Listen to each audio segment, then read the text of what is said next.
Mhm. Hello, Campus Literature Week. My name is Sammarko Lightbourne, a student at UE in the MFA program, and today I will be reading a short story entitled The Drowning Well. They skinned the children first, perhaps out of efficiency. What they did with the skin, Dakota had no clue. And then they hung the bodies up to rot and dry until they were as shriveled as scorched hunk forgotten on a clothesline. Any high point would do. A weather vane on any of the crumbling cylindrical houses, a free spike at the city gate, a rung on the great generator, or, as was the case today, father and child draped over what was left over the white marble statue of Pompey the revolutionary. Half of his face was bashed in by time, his body pinpricked by the bullets of the black crowd. Are they gone yet? Snapped an impatient voice behind him. Soon, Kari. It's just a couple of reapers today, Dakota answered. His eyes scanned the twilight yard almost surgically from a broken window pane in the old governor's house, waiting for just this moment. A feathery blanket descended the town, their wings and claws sending the ex machina into a frenzy. A short croak and a splash that brought with it the raw scent of bile and fish made him pull away. Old man Craven was heaving on all fours. Old man Craven was heaving on all fours, the slime draining through a shaking hand that covered his mouth. With his necks, he waved the others back to him as if to withdraw. No one moved.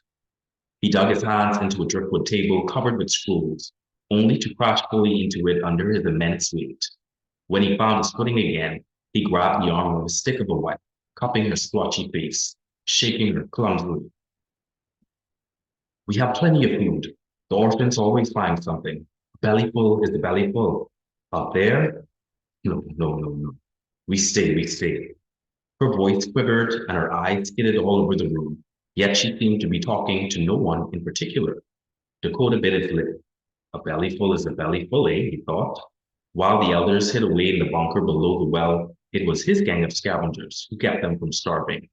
And now there were only 7 of them left. The houses in Providencia were all but scoured of their candles. The community garden was on its death throes, and only the return of the crows every evening gave them a sliver of hope these days to harvest in some semblance of peace. Let them rot. Yes, yes, metal and wire, they must rot, Oman Craven added. But does metal starve? Kari asked. The elders opened their mouths, but said nothing. If we take the net down, Dakota started, but was interrupted by a loud cough behind him in the corner. Wrong timing, I think, especially if they just killed today. To think people made it so long above ground. Dakota, the mayor has a point. The rest of you just scavenge quietly. I'll take them back to the bunker, Kari said. She let the elders descend the lowers. She let the elders descend the tower's ladder first, letting the charcoal cloak fall at the last moment. She winked and tilted her head slightly northwest. Can you imagine if this goes wrong? How will the adults get food? I think they'll eat themselves, Crypto said, coughing again as he took another pull from the foul oval cigarette. Dakota shrugged.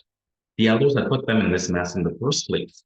When the 19 provinces, when the 19 provinces of what was left of the Bahamas had agreed to sign the Convention to Disable Artificial Intelligence and Android Serfdom, Providencia declared independence. Dakota remembered how his father had cried at the ruling. His choice as head engineer was clear: comply and stay, or refuse and die. In 7 years, the population went from 14,000 to less than 50. Put that light out and stop crying, Dakota snapped. Rafe rocked himself back and forth, weeping silently under the glow of his saber launcher. He looked like an impish scarecrow. Even in the dark now, Dakota could make out the pyramid hand gesture he was making, praying for the mercy and protection of some old god. Which one, Dakota never asked. A whip of lightning cracked the sky, and the roar of thunder made all of them jump, setting them aloft. Under the crow, I know, under the crow, I know. Under the nest, a pest, under the nest, a pet. Wool and grown and trapped in stone, under the nest, a pet. Dakota squeezed Nimble on the knee. The boy the elders truly called the half-wit instantly mimed silently instead. In the early days, when the city was first quarantined, Nimble would follow him like a shadow. Dakota had not seen it personally, but the story was engraved in his head. His father had said they found Nimble nearly starved to death in his house. The ex machina's bombing had collapsed the roof of his family's house, and the boy had puppeteered his dead parents between him under the rubble, speaking animatedly to them, switching voices as if they were still alive. Dakota wondered about the name of Rafe Scott. What did we do to deserve their contempt? He thought bitterly. A wench that's drenched won't sit the bench, a wench that's drenched. Cold the soul and trickster's bowl, the cold, the cold, the cold. The floorboards creaked and Carrie slithered through, her frayed braids slinking behind her like sea serpents. That rhyme had better not weigh about me, she snapped at Nimble, you mazel wench. It was only for a split moment, but the gang laughed, before fear held their tongues again. Yet in that moment, the promise of endless joy and freedom shot through Dakota like sunlight through an ivy. Harry clapped her hands, and everyone huddled on hands and knees around him. He cleared his throat and went over the plan again. After all, they had studied, practiced, and turned simulations into drills. Of the 77 ex machina in the quarantine city of Provincia, only 7 remained, if you counted the beast among them. And they didn't magically rust away like gadgets from 100 years ago. Ex machina had to be counted down. Ex machina had to be hunted down. Scene skip. In the 7 years since the city had fallen, Dakota had learned and tested certain facts. Animals drew the attention of the ex machina, but did not particularly register to them as a threat. The ex machina all shared the same field of vision, but within the last 2 years or so, had lost their ability to hear sound. Most importantly, in this moment to him, was the fact that they all gathered around the nest's sentry. Most importantly, in this moment to him, was the fact that they all gathered around the nest as sentries, and the upper floor of the highest tower always glowed blue with light. Dakota stood as unmoving as a gargoyle, blending into the shadows of the rafters, his eyes trained on the ungodly thing below him. It walked on 8 spiny legs, its main body shaped just like that of a crab, but its circumference was covered with eye-like cameras, ecstatically searching and lancing its environment with red sensory light. It gave up pacing about the spacious remnants of the room and coiled itself tightly into a narrow corner. Its back burst open like a beetle just before flight, and wires slowly snaked its way out into a rusted glass tube behind it. It glowed blue from every orifice. It's recharging itself, Dakota realized, but it was smart enough to not leave itself undefended. Dakota whistled the bird call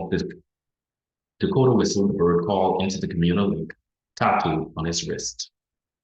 There's 2 down, Dakota thought, hearing the harsh metallic crashes in the distance, each time followed by a deafening warble of dozens of metal gears wearing each other out.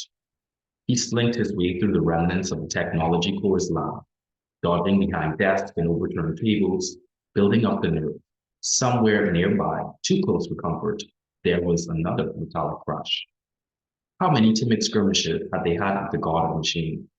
Yet, not a scratch they had made on the big guy. But it wasn't important how strong the enemy was, if you could make it take down itself. From below his layers of shirt, Dakota took out the small black holocaustor he had modified. He tossed it nervously on the head of the black crab, tapping away furiously at the lines of code that materialized in the air above him. One of its eyes opened, creaking like an old door, but Dakota only laughed, something warm drained down his leg.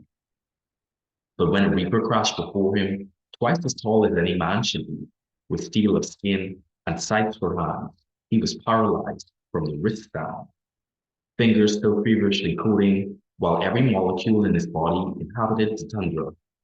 The reaper leaned over until they were face to face with each other, perhaps stunned or confused by this human's partial stillness.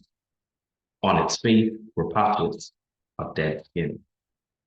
Before its sight came down, it crashed Straw Eagle, and its cloak of rough spun wool soon caught fire. Hurry it up, Reeve called down from the rafters. Its saber launcher was still smoking in his hand. Call everyone here now, the coder said, dismantling the helicopter at last. Drenched in sweat and ragged of breath, he called out to the mechanical beast. AI-176H12. Program all the remaining allied androids to take the following command. Locate the well behind the greenery, burrow underground if you have to. Verify that there are 39 civilians there. After verification, self-detonate. Scene skip. Hologram memo from the Ministry of Justice, third day of the Meta Moon, year 3021. 7 survivors have been claimed from the forsaken Providencia. As all are considered minors, refugee status will be granted. Among them is believed to be a dangerous element. The children will be interrogated during the next anti-war council. Thank you very much for listening.